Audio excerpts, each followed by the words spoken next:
My name's Donna Erwin. I'm the owner of Columbia River Gallery. I have, this is my 15th going on 16th year of business.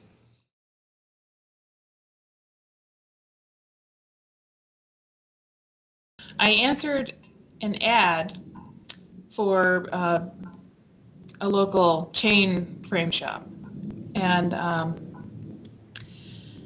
wasn't sure if it was anything I'd want to do, but it ended up being one of those jobs that I wanted to get there early and leave late. I just totally loved what I was doing. I was using all of my interior design skills that I had learned. It's kind of like the whole design process from concept to completion. And so within 2 weeks period of time, you have someone walking in the door to show them the completed project, and you get all the oohs and ahs, and it was very satisfying. I really, first job I ever had that I just loved like that.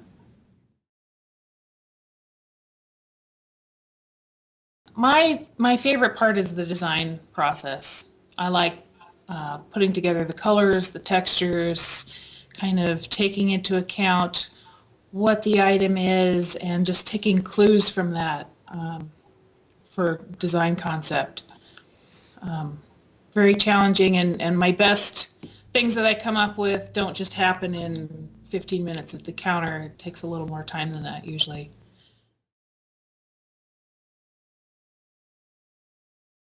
I was kind of, I was really happy because I had several great ideas that I wanted to do.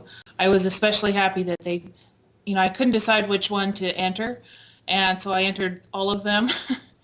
And I was glad that they picked the one that if I could have picked one, that would have been the one. So I was glad about that.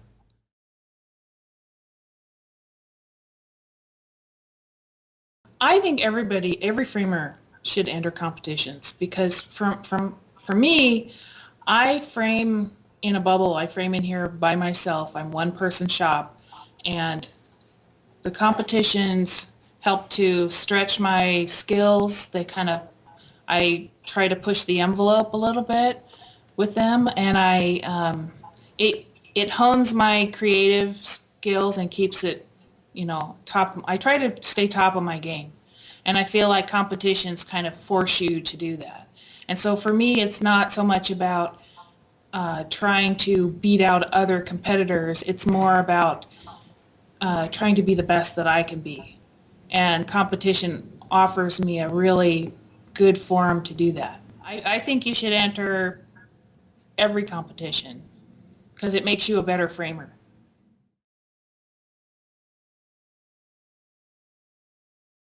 When we're talking about the glass, the glazing products, it truly is, the glass sells itself. Museum glass sells itself. I remember when it first came out, my first thought was, that's so expensive compared to other glass. I don't know how I can get somebody to take a project and then, in some cases, double the price just for the glass. But I found that I really didn't have to worry about that. I just show them what it looks like. You show them a glass display that shows what it looks like with, conservation clear glass and what it looks like with museum glass, and there's just no difference. There's no question that it makes a difference.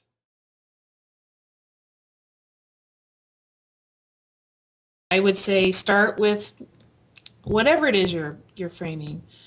Price it out with museum glass first.